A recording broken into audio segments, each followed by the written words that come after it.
పల్నాడు జిల్లాలో ఇంకా టెన్షన్ వాతావరణం కొనసాగుతూనే ఉంది. గొడవలు జరిగిన ప్రాంతాల్లో 144 సెక్షన్ ని అమలు చేస్తున్నారు. మాచర్లలో ఎస్పీ మలిక్ కార్గ్ పర్యటించారు. ఇక మాచర్ల, వెల్దుర్తి, రెంటచింతల, కారంపూడి, దుర్గి ప్రాంతాల్లో అదనపు బలగాలను మోహరించారు. కౌంటింగ్ పూర్తయ్యే వరకు సమస్యాత్మక ప్రాంతాల్లో పోలీస్ పహారా కొనసాగుతుందని చెప్పారామె.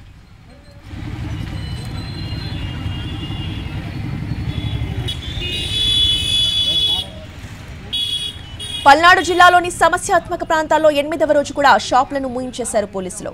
గొడవల కారణంగా కొందరు వ్యాపారస్తులు స్వచ్ఛందంగా షాపులు మూసేస్తుంటే మరికొన్ని షాపులను పోలీసులు దగ్గరుండి మూయించేశారు. నర్సరావుపేటలో మాక్ డ్రిల్ నిర్వహించారు పోలీసులు.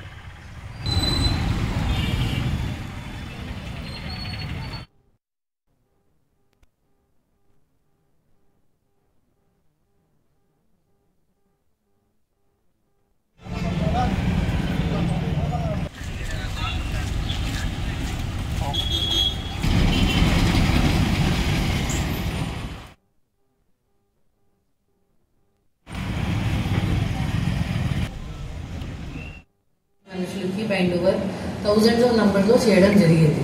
ఇప్పుడు మనం రివ్యూ చేస్తే మనకి ఏం తెలిసింది, దానిలో అరౌండ్ 250% అట్లా ఉన్నారు, వాళ్ళు బైండ్ ఓవర్ అయ్యారు, బ్రీచ్ కూడా అయ్యారు. ఈరోజు కలెక్టర్ గారితో కూడా కోఆర్డినేషన్ మీటింగ్ చేయడం జరిగింది.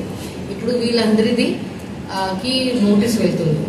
రేపు మీరు చూస్తారు, వాళ్ళకి నోటీస్ వెళ్తుంది.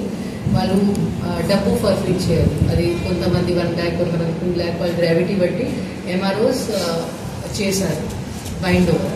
సో వాళ్ళు ఈ డబ్బు ఇప్పుడు గవర్నమెంట్ ట్రెజరీలో సబ్మిట్ చేయాలి, బికాస్ దే హ్యావ్